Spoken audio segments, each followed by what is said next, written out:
السلام عليكم. هنعمل النهاردة طاقية صلاة بمقاس صغير خالص. مقاس ارتفاع حوالي 12 سنتي وعرض 20 سنتي. بس هو ده البيزك اللي هنبني عليه، وممكن نقدر نكبر. هنقول في أثناء الشغل هنقدر نكبر ازاي ونصغر. بس هتبقى ده البداية يعني اللي هنقدر نبني عليها. هنبدأ دلوقتي. معانا هنعمل نفس اللون ده. معانا خيط أليزا ديفا، ومعانا إبرة مقاس 2.5 ملي. أول حاجة هنعمل دايرة سحرية زي ما احنا متعودين كده، وهنعمل جوه الدايرة السحرية 3 سلاسل ارتفاع 1 2 3. وبعدين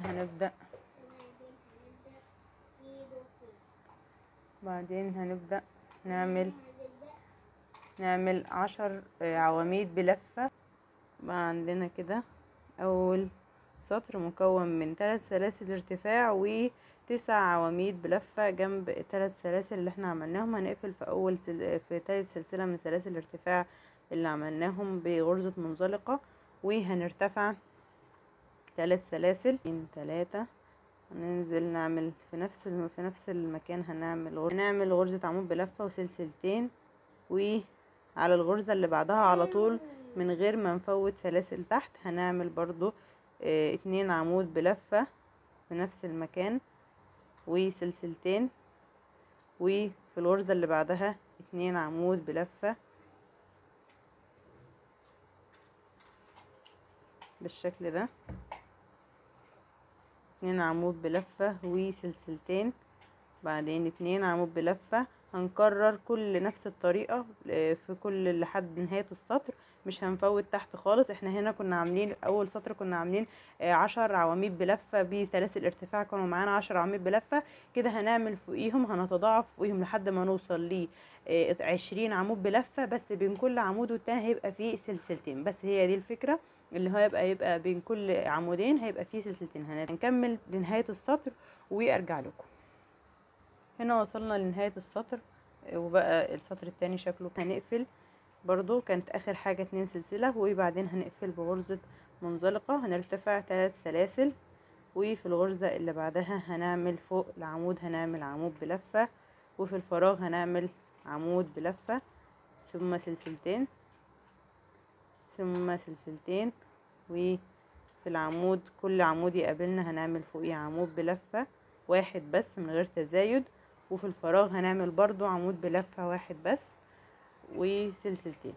يعني هيبقى المجموعة اللي عندنا كل مجموعة والتانية هيبقى عبارة عن 3 عواميد بلفة بس، فيبقى 3 عواميد بلفة، بعدين نعمل سلسلتين، بعدين نكون 3 عواميد بلفة تانية بلفة، هنعمل 2 سلسلة ونكمل لنهاية السطر بنفس التسلسل. فوق كل عمود بلفة عمود بلفة، وفي الفراغ عمود بلفة، وبين كل مجموعة والتانية مجموعة مكونة من 3 سلاسل هيبقى فيه 2 سلسلة. نكمل بنفس التسلسل لنهاية السطر وارجع لكم. هنا وصلنا لنهاية السطر، وكانت اخر مجموعة عندنا من 3 عواميد بلفة. هنعمل سلسلتين وهنقفل برضو في بغرزة منزلقة في تالت سلسلة من سلاسل الارتفاع منزلقة. تمام. هنا هنرتفع 1 2 3 سلاسل، وهنبدأ العمود اللي بعده هنعمل فوقيه عمود، والعمود اللي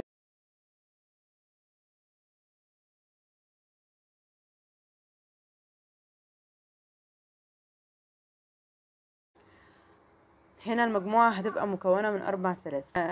اعمل سلسلتين وهاجي فوق العمود اعمل عمود، كل عمود يقابلني هعمل فوقيه عمود واحد بس،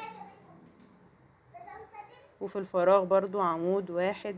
الشكل ده هنكمل لنهاية السطر كل عمود فوقيه عمود، وفي الفراغ هيبقى عمود واحد فقط، وبين كل مجموعة والتانية هيبقى سلسلتين بس.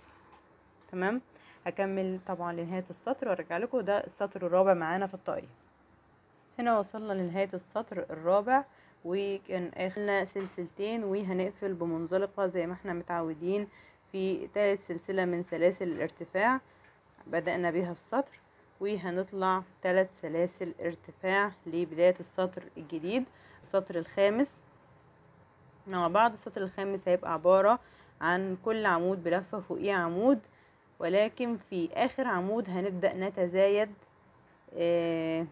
هنبدأ نتزايد علشان يبقى كل مجموعة بدل ما يبقى فيها 5 يبقى فيها 6 عواميد بلفة. فهنا عملنا 1، اعتبرنا ان اول سلسلة من سلاسل الارتفاع دي عمود، 2 3 4 5، وهنيجي في الفراغ نعمل عمود بلفة. يبقى كده بقت المجموعة عندنا عبارة عن 6 عواميد بلفة. هنرتفع سلسلتين، هنفوت سلسلتين وهنكمل نفس المجموعة اللي بعدها.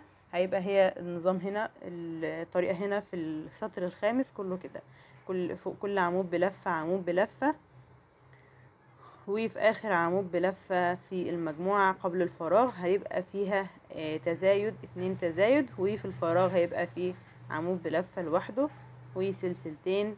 وفي نفس الطريقة هنكرر لنهاية السطر. فهنا كل مجموعة عبارة عن 6 عواميد بلفة. تمام، هكمل بقى لنهاية السطر عشان ما اطولش الفيديو وهرجع لكم دلوقتي. هنا وصلنا لنهاية السطر الخامس، وهنقفل بغرزتين. لسه كده خلصنا اخر مجموعة. هنعمل سلسلتين وهنقفل في نهاية السطر، في 3 غرزة من غرز الارتفاع بغرزة منزلقة. شد الخيط كده وهنطلع 3 سلاسل، 2 3.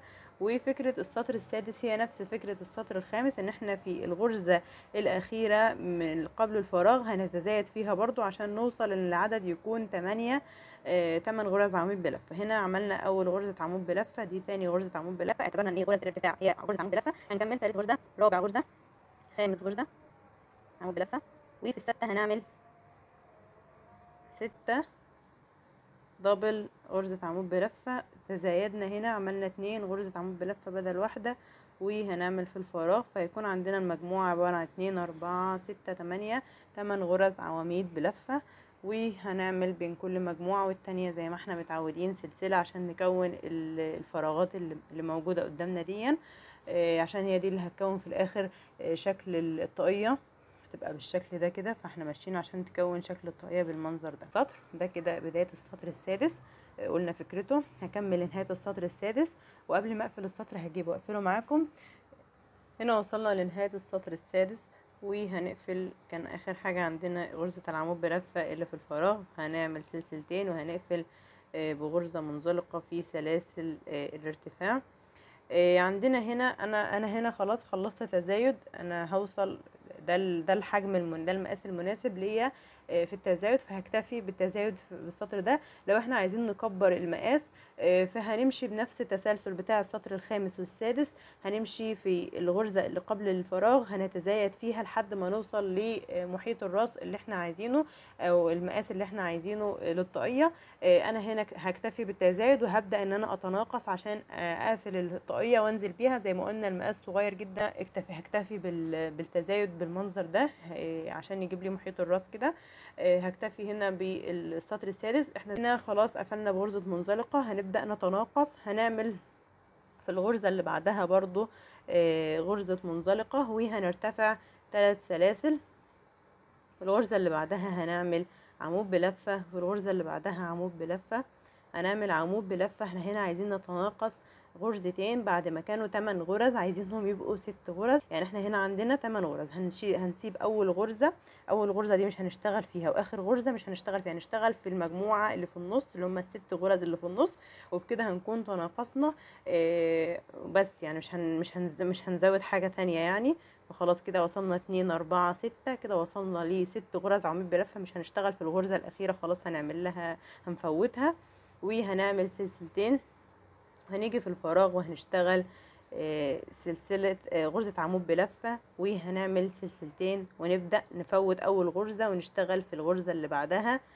زي ما قلنا هنفوت في السطر ده، هنفوت أول غرزة مش هنشتغل فيها، وفي آخر غرزة برضو مش هنشتغل فيها، هنفوت آخر غرزة وآخر غرزة. تمام، هنا بنبدأ نبني الفراغات. فبنبدأ من السطر ده بدأنا نشتغل زيادة فراغات. فهنا كان الفراغ ثابت معانا من أول السطور واحد، فراغ واحد بس.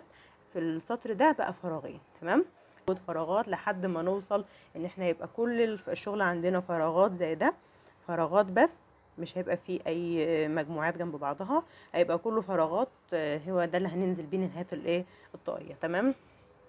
هكمل لنهايه السطر وارجع لكم. وصلنا لنهايه السطر هنا وصلنا لنهايه السطر السابع. هنقفل بغرزه منزلقه في سلاسل ارتفاع زي ما احنا متعودين، وهنعمل منزلقه في السلسله اللي بعدها عشان نفوتها، عشان يبقى شكلها مش باينه. في هنا اصبح عندنا 5 غرز، هنشتغل فوق 4 فقط ونفوت اخر غرزة. فهي نفس فكرة السطر اللي قبله. السطر الثامن هيبقى نفس الفكرة بتاعة السطر السادس. هنفوت اول واخر غرزة ونشتغل في الفراغات اللي تقابلنا كلها، وهنزود عدد الفراغات. بعد ما كانوا 2 هيبقوا 3.